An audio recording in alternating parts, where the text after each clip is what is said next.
गाड़ी ड्राइव करती हुई श्रेया बाहर के दृश्यों को देख रही थी। अभिनव के साथ कई बार वह इस रास्ते से गुजरी थी, किंतु आज ये रास्ते उसे इतने अनजाने और बदले से क्यों लग रहे थे। सुबह का समय था, सड़क बिल्कुल खाली थी, गाड़ी की रफ्तार तेज थी, सड़क के किनारे पेड़ पौधे सभी पीछे की ओर भागते से प्रतीत हो रहे थे। श्रेया का मन भी पीछे की ओर लौट रहा था। डबडबाई आंखों में श्रेया ने आंसुओं को रोक रखा था, किंतु ये आंसू भी बड़े जिद्दी होते हैं, बेताब थे बाहर निकलने को। श्रेया ने गाड़ी रोकी, गाड़ी से बाहर उतरी, आंखों को पोंछा और मन में दृढ़ निश्चय किया, नहीं, मुझे रोना नहीं है, परिस्थितियों का सामना करना है। अपने जीवन को मैं बिखरने नहीं दूंगी। आंसू व्यक्ति को कमजोर बनाते हैं। वे फिर से गाड़ी में बैठी और चल पड़ी। आंसुओं को तो उसने रोक लिया, किंतु मन का क्या, उसे कैसे रोके। अतीत में खोती चली गई श्रेया। जब कॉलेज में थी उस समय अभिनव उसके जीवन में आया था, और कब वह उसके जीवन का हिस्सा बन गया उसे पता तक नहीं चला। स्वभाव से बिल्कुल सपाट, अंतर्मुखी और प्रेम प्यार जैसे शब्दों के प्रति उदासीन श्रेया ने अभिनव को देखकर जाना कि किसी से प्रेम करना कितना खूबसूरत होता है। और जिस दिन श्रेया ने अपने सारे दायरे तोड़कर अभिनव के सामने विवाह का प्रस्ताव रखा, तो अभिनव से हर्ष तैयार हो गया। किंतु इस खूबसूरत दुनिया से श्रेया और अभिनव कठोर धरातल पर तब आए जब उन्हें अपने अपने परिवारों का सामना करना पड़ा। उन्होंने मन में ठानी कि बिना माता पिता के आशीर्वाद के वे विवाह नहीं करेंगे। उनकी सहमति के लिए उन्होंने कठोर संघर्ष किया। 3 साल बीत गए, तब जाकर उनकी तपस्या पूरी हुई। अभिनव का श्रेया के जीवन में आना मानो प्रेम के समंदर में बह जाने जैसा ही था। उसकी बाहें श्रेया की पूरी दुनिया बन चुकी थी। विचित्र सा बदलाव आया था श्रेया के व्यक्तित्व में। एक पल के लिए भी अभिनव से दूरी वे बर्दाश्त नहीं कर पाती थी। किंतु जीवन तो जीवन है, समतल राह उससे कहाँ भाता है। समय और परिस्थितियां हमेशा भावनाओं से अपने आप को बड़ा साबित करने में लगी रहती हैं। श्रेया के प्रेम के समंदर में बहुत सारी जिम्मेदारियों ने टापुओं की तरह अपना स्थान बनाना शुरू कर दिया था। श्रेया 3 जीवन एक साथ जी रही थी। पहला उसका ससुराल और दाम्पत्य जीवन, दूसरा उसकी नौकरी और तीसरा उसका मायका। विवाह के तुरंत बाद पिता की मृत्यु हो जाने के कारण उसने माँ और छोटी बहन की देखरेख की जिम्मेदारी ले ली थी। इन सब के बीच अभिनव का सहयोग और प्रेम ही उसमें ऊर्जा का प्रस्फुटन करता रहा, और इसी कारण वे इन सब में सामंजस्य बैठाते हुए अपनी हर जिम्मेदारियों में खरी उतरती चली गई। समय पहले की तरह नहीं था। दोनों घंटों बातें नहीं कर पाते थे, किंतु छुट्टी के दिन एक दूसरे के लिए समय निकाल ही लेते थे। कहते हैं, मानव जीवन जब शांत हवाओं की तरह बहने लगता है, तब नियति विचलित होकर कोई न कोई पेंच अवश्य लगा देती है, ताकि शांत हवाओं में उथल पुथल होना शुरू हो जाए। उस दिन श्रेया मायके से लौटी तो घर में ढेर सारे बेसन के लड्डू देखकर चौंक पड़ी। अभिनव को बेसन के लड्डू बहुत ही पसंद थे। इतने सारे लड्डू? हंसते हुए श्रेया ने पूछा था। भाभी जी ने भेजे हैं। श्रेया विस्मित हो उसे देखने लगी। आंखों में सवाल थे। कौन सी भाभी जी? अभिनव ने उसे बताया, मेरे बचपन की दोस्त की पत्नी। लंबे अरसे से मैं अपने दोस्त से नहीं मिला था। उस दिन अचानक रास्ते में वह मिला। पता चला कि उसका ट्रांसफर इसी शहर में हो गया है। तुम अपने मायके गई हुई थी, उसी समय उसने मुझे अपने घर में बुलाया था। बहुत अपनापन लगा वहाँ। उसकी पत्नी से मैं पहली बार मिला। लगा ही नहीं कि मैं पहली बार उनसे मिला हूँ। बहुत मिलनसार हैं। उस दिन के बाद से अक्सर मेरा हालचाल पूछा करती हैं। तुम नहीं रहती हो तो मेरा बहुत ही ख्याल रखती हैं। अभिनव की बातों को सुनकर श्रेया एक तरफ बहुत ही प्रभावित हुई, किंतु दूसरी तरफ उसे कुछ विचित्र सा लगा कि छोटी सी छोटी बातें भी अभिनव उसे बिना बताए नहीं रहता था।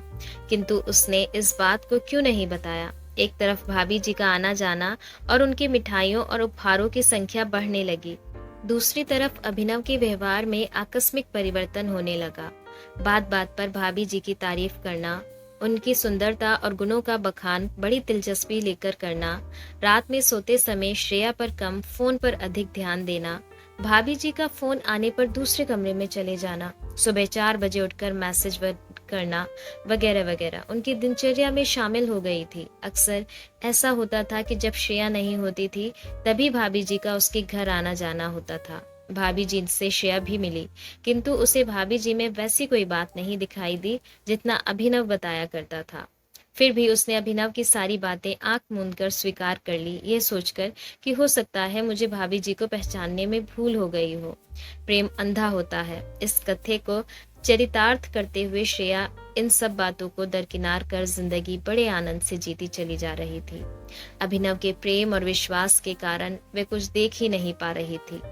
छुट्टी शब्द एक महकते बगीचे की तरह होता है। वह चाहे स्कूल कॉलेज में पढ़ते हो तब की छुट्टी हो, चाहे नौकरी करते हो तब की छुट्टी हो। श्रेया को पता चला कि कल ऑफिस में छुट्टी है तो उसकी खुशी का ठिकाना नहीं था। एक पल में उसने पूरी छुट्टी का प्लान कर लिया। उड़ते कदमों से वे घर पहुंची। घर के सारे कामों को निपटाते हुए थक हार कर जब वे बिस्तर पर आई तो रात के 11 बज रहे थे। अभिनव सो चुका था। सोते हुए अभिनव को वे मंत्रमुग्ध हो देख रही थी। कितना निर्मल, कितना निर्दोष, बिल्कुल फरिश्ते की तरह। उसने धीरे से अभिनव को चूमते हुए सोचा, कल का पूरा दिन इस फरिश्ते के नाम होगा। कल तुम्हारी पसंद की साड़ी पहनूंगी, तुम्हारी पसंद का ही खाना बनेगा, तुम्हारे ऑफिस से लौटने के बाद तुम्हारी पसंदीदा जगह घूमने जाऊंगी और तुम्हारे ही पसंद के किसी होटल में रात का डिनर लेकर हम लोग घर लौटेंगे। सोचती हुई श्रेया को एक तरफ नींद से जगड़ा और दूसरी तरफ नियति ने अट्टहास किया।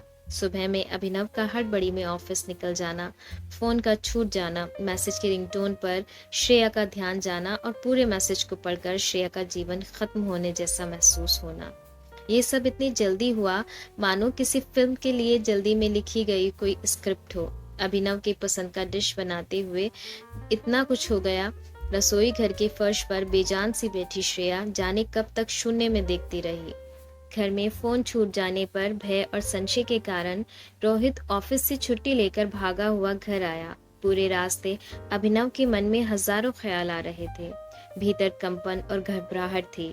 ऑफिस से लेकर घर के रास्ते तक मानो उसने एक युग जी लिया था। रास्ते उसे बहुत ही लंबे लग रहे थे। जिंदगी उसके हाथों से फिसलती महसूस हो रही थी। व्यक्ति जब किसी आनंद या स्वार्थ की पूर्ति के लिए कुछ गलत करता है तो उसे उस समय उसका एहसास नहीं होता, किंतु जब उसे पकड़े जाने का भय होता है तो वह सूक्ष्मता से उसका निरीक्षण करने लगता है कि उससे कहाँ और कैसे चूक हुई। वह पूरा समय उसे एक डरावने सपने की तरह लगा था, ऐसा सपना जिसमें श्रेया हमेशा के लिए उसके जीवन से जा चुकी हो, मानो वे गहरी नींद से अभी जागा हो। ये क्या किया मैंने, अपने प्यार के साथ धोखा, सीधी सादी और निर्दोष श्रेया के साथ मैंने बहुत बड़ा छल किया।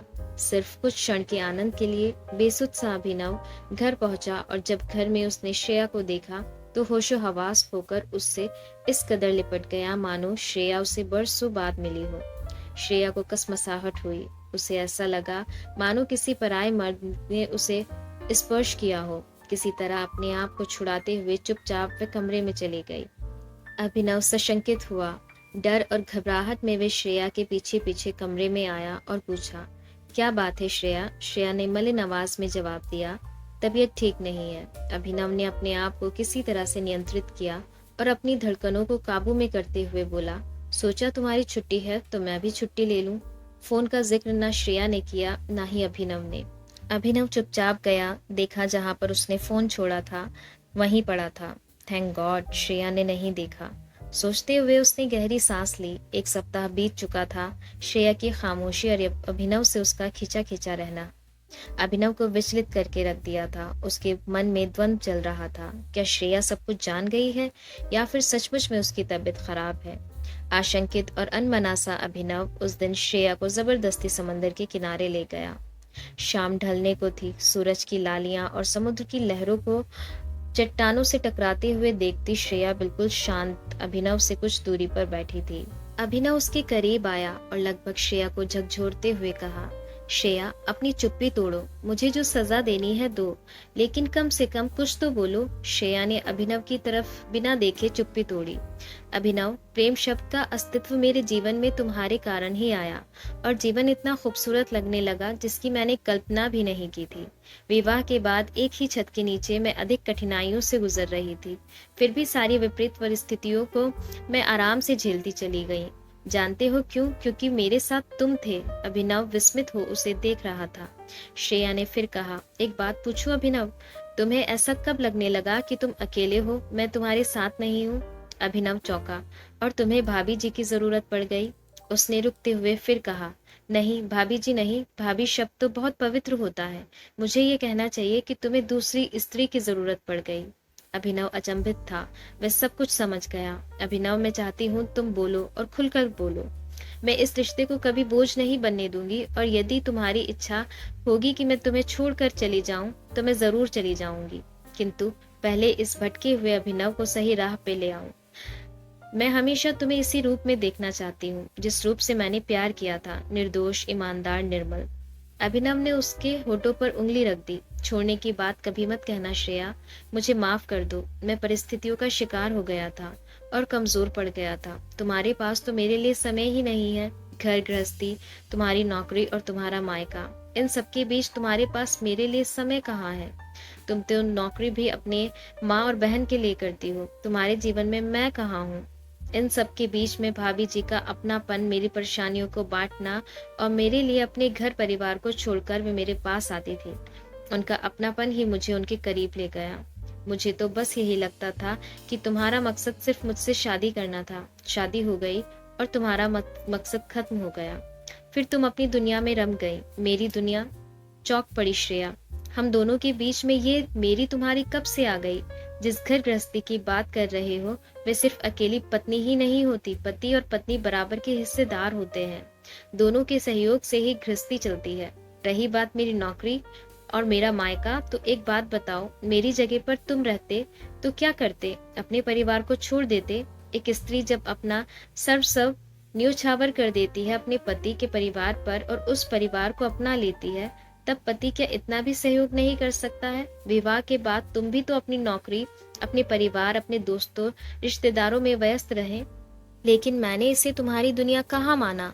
उस दुनिया में मैं भी शामिल रही और तुमसे ज्यादा मैं कठिनाइयों में रही हूँ।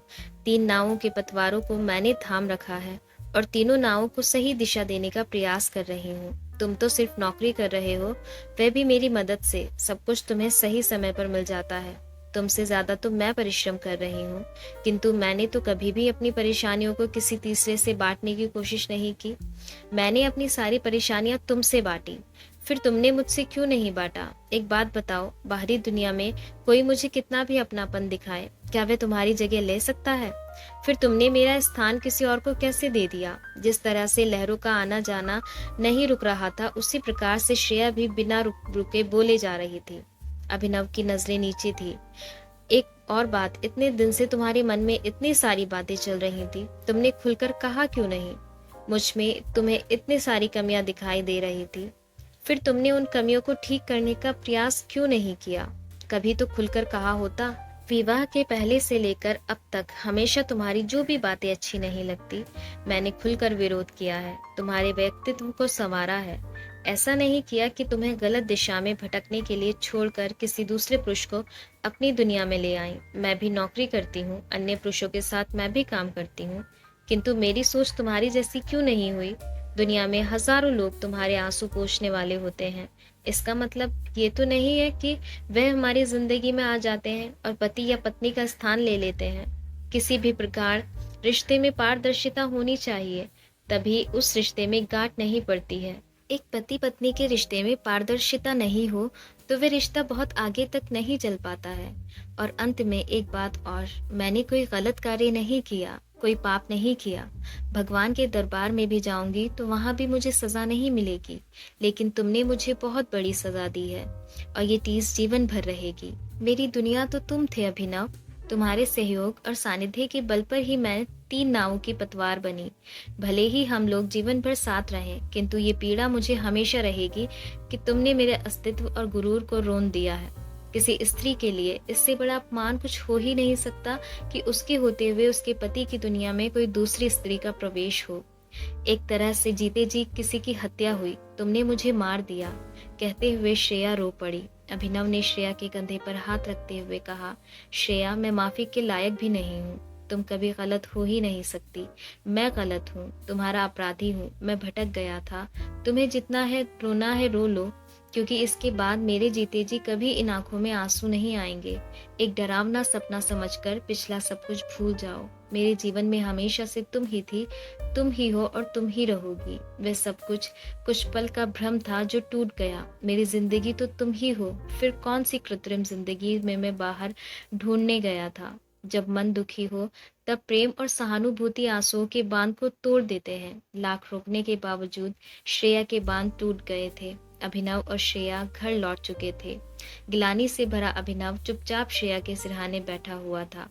लेटी हुई श्रेया ने छत को निहारते हुए अभिनव से कहा, सो जाओ अभिनव, सुबह तुम्हें ऑफिस जाना है। अभिनव ने श्रेया के बालों को सहलाते हुए कहा, तुम भी सो जाओ श्रेया, तुम्हें भी तो ऑफिस जाना है। नहीं, कल मैं ऑफिस नहीं जाऊंगी, एक जिम्मेदारी मुझे और पूरी करनी है, श्रेया ने कहा। अभिनव समझ गया। उसने कहा, मुझे तुम पर विश्वास है कि तुम जो भी करोगी सही करोगी। हर जिम्मेदारी निभाने में तुम सक्षम हो।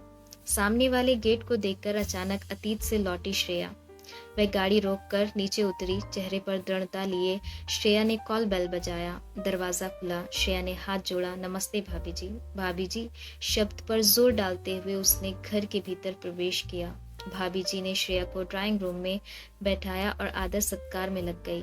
कहिए, कैसे आना हुआ, और वो भी अकेले? अभिनव जी कहाँ हैं? भाभी जी ने सहज होते हुए पूछा। क्या लेंगी, चाय या कॉफी? मैं बना कर लाती हूँ। श्रेया ने लंबी सांस ली और कहा, आप बैठिए और मुद्दे की बात करते हैं। क्या आपके पति आपसे प्रेम नहीं करते? ये कैसा सवाल है? भाभी जी चौंक पड़ी। भाभी जी, आपके विवाह को 10 साल हो चुके हैं, 2 बच्चे हैं। क्या आप अपने घर से संतुष्ट नहीं हैं? बिल्कुल हूँ। आपसे किसने कहा कि मैं संतुष्ट नहीं हूँ? भाभी जी ने उत्तेजित होते हुए कहा। फिर दूसरों को क्यों असंतुष्ट कर रही हैं? आप जैसे लोगों ने ही समाज में स्त्रियों की गरिमा को खत्म कर दिया है।